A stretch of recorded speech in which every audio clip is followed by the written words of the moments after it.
grade. For about the next 15 minutes, I would like you to be working on VMath Live and to see if you can verse somebody from a different country.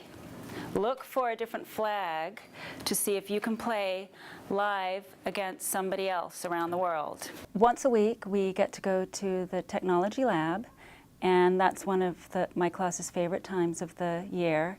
They love, love, love VMath, and it's very motivating, and that's one thing as a teacher that can't ask for anything more, really, is when they're motivated. Okay, you have somebody from Texas that you're playing against. And also somebody from Illinois. And it's a competitive thing, which they enjoy. And at the same time, they get to see the flags from the different countries, and they get excited to see. Sometimes they verse against each other, and they like that as well. Okay, get ready.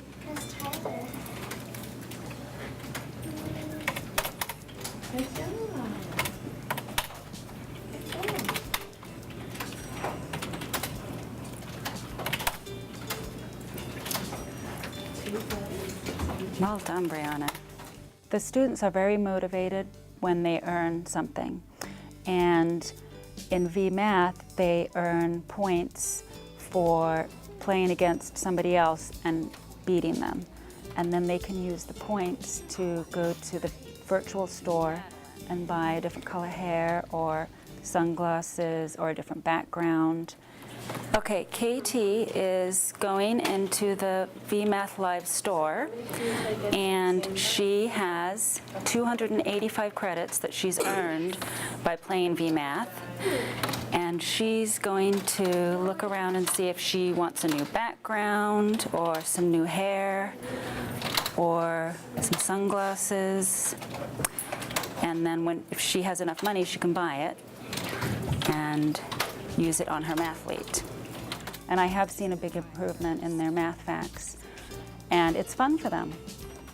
Some people play with you, then you have to do like 10 plus 10, 5 plus 7. Then if you win, you get 5 credits, and if you get a lot of credits, then you could go to the store and buy stuff.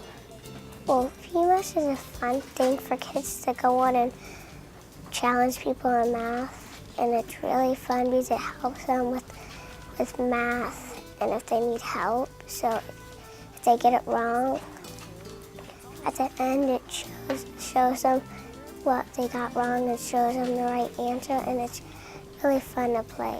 It really helps kids. And it does help them to get ready for the FCAT tests and to use higher level thinking. Now, one of the other things that they can do is work on skills and practice things that we're working on in class. I'm going to ask you, where would you find a map of England? Would you find it in an atlas, a dictionary, a thesaurus, or a glossary? Now, everybody can make their vote, and I will be able to see who has voted. Eli? The meaning of a word. And what about in a thesaurus? What would we use that for? Hannah? Other meanings of words. Good job. She sees what if you know them and if you need some improvement on them, so she can help you with it, and so you can learn it and get good at it. And the great thing about the active expressions is that I can see immediately who understands the skill that we're working on and if anybody needs extra help. And everybody gets to answer, not just one person who raises their hand. Like, I don't show them, but I can look to see who answered what. I can go here without them seeing to who answered what, and it tells me the names of the people who answered different things. Well, it's totally changed my life as a teacher. When I first started, we had chalkboards, so we've said goodbye to the chalk dust, and then we had whiteboards, and now we've moved to the active boards, which just grab their attention a lot more. There's so much more you can do with it, and anything that you're teaching about, you can find on the active board. Anything that I want to teach them about is right there. We all know that good readers use reference sources to help find information. And there's a couple different reference sources that we've been talking about in class. Can anybody tell me a few of them that we've been talking about? Why don't you just tell the person next to you first? A couple of reference sources. The lesson was what would you use to find things, and the active expressions help you type in the answers and things. One of the skills that we work on in second grade is using different reference sources. And for me, instead of just handing out a paper and having them go back to their desk with the Thesaurus, look up words, which, you know, I could do too, but they much prefer using the active expressions. Anytime I tell them to get them out, they're very excited. So I asked them to look in the Thesaurus for another word that meant the same as one of the robust vocabulary words that we're using in the class. Okay, now we are going to get a chance to do some texting, and I will also ask you to use your Thesaurus. Let's practice using the Thesaurus to find some words that mean the same as some of our robust vocabulary words. Okay, I would like you to use the Thesaurus to find another word for earn. And if you cannot find where earn is, look on page 35.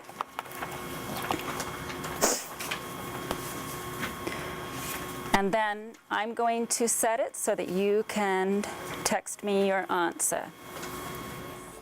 I love the active expressions because I ask a question and everyone in the class can answer instead of one person that raises their hand and then I call on them.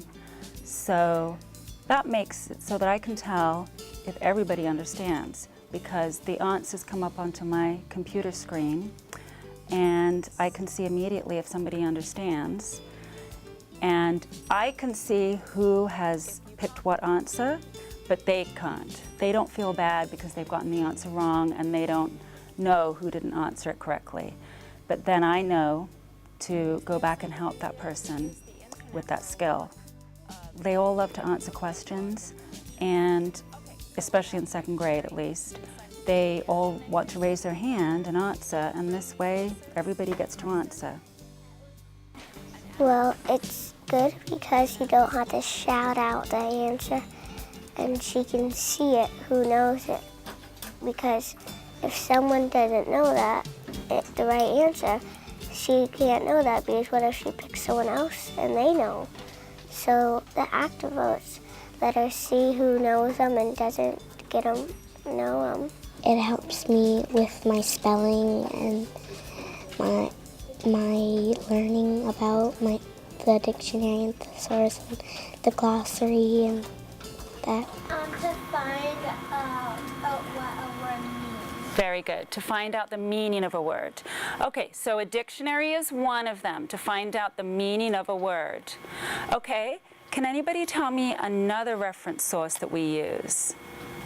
Katie. We use an encyclopedia. Very good, an encyclopedia.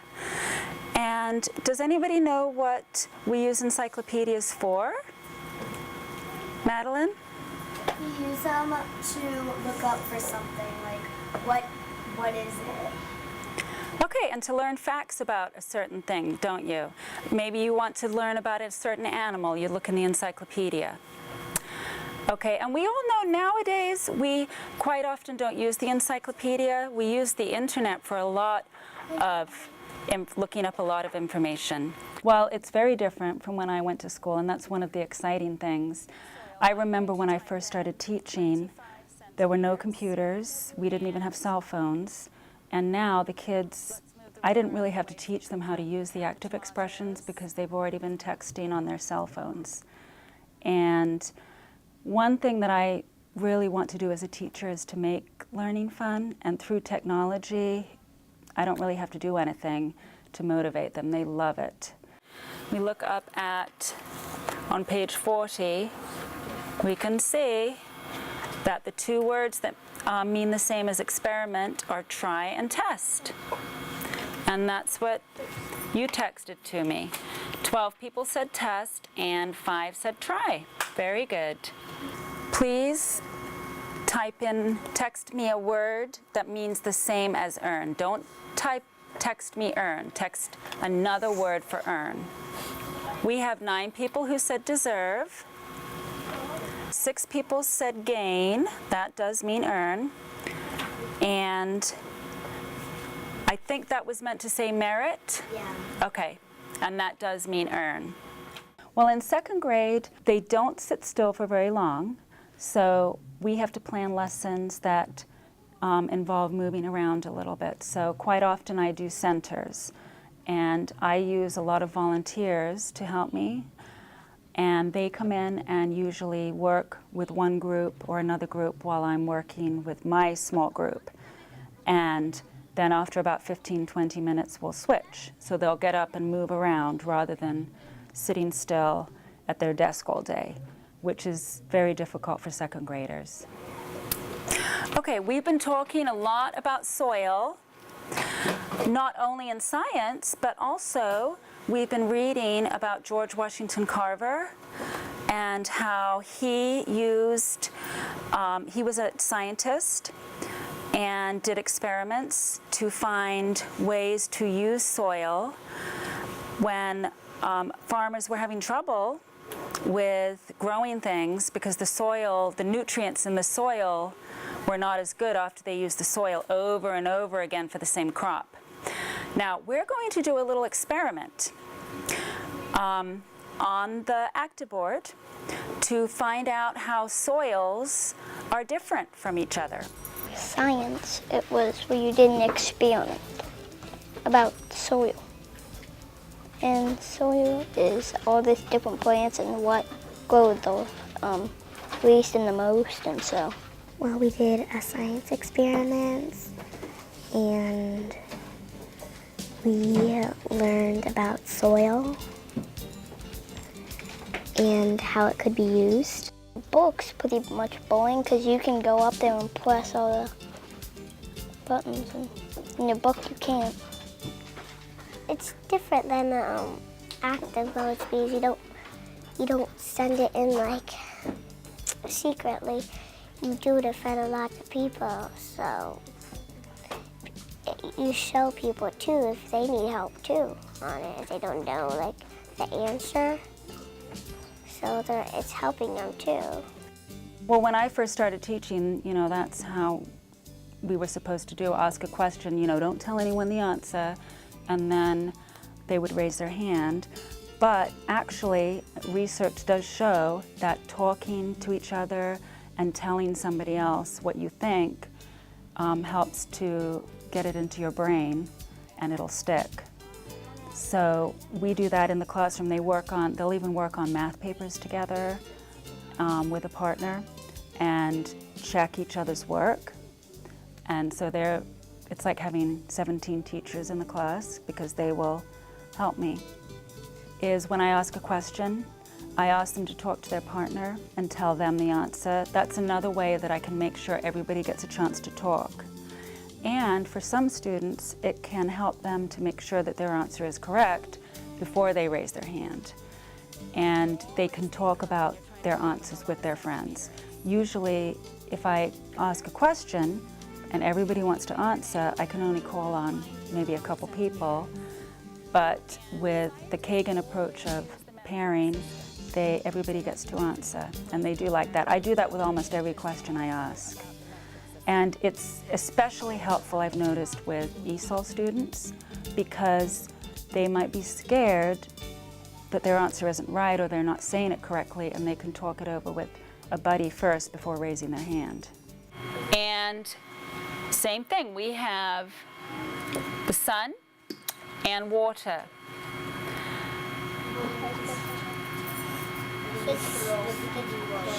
When they get out into the real world, they do have to work with other people, and I think that is a good way to get ready to get out in the real world, work in a group, work with others.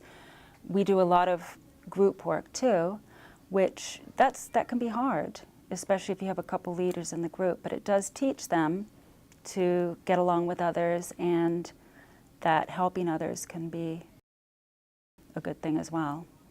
It's time to start your experiment. Click a soil type for your pot. Start with clay or topsoil. Okay, let's make a prediction. Which soil, I want you to tell your partner which soil you think is going to grow the best tomato plant. Which one will have more leaves and grow taller and more tomatoes? Okay, and then we're going to do the experiment and see if our predictions are right. I was born in England, and I've been here since 1981. And so my theme is kings and queens and royalty. And then it ties into the Lakeview Lancer, because the Lakeview is the Lakeview Lancers as well. Especially in Florida, well, all over America, we have people that come from different countries. And I came from England, and I remember I speak English, but it was still a big culture shock for me. When I moved here, I was in 9th grade, and it was very different. And I think it's important, especially with the global changing of the world now, that students understand about other cultures. And I usually every year do a big unit on England, and we play cricket and have a tea party where they try English tea and English sandwiches and scones and learn about a different culture. And those are just our tips. We've been doing this for the entire month of May, and we've had way more than just that. We've been filling up these all the way to the top. The year before, we did treats for troops, about 50 boxes full of food to send to Afghanistan for the troops. One of the main things that I hope they get is that it feels good to help other people, and it's actually more rewarding than helping yourself. And when you give a gift to somebody else, that can be more rewarding than getting one yourself too. And we're also doing this so that we could Just help out other people.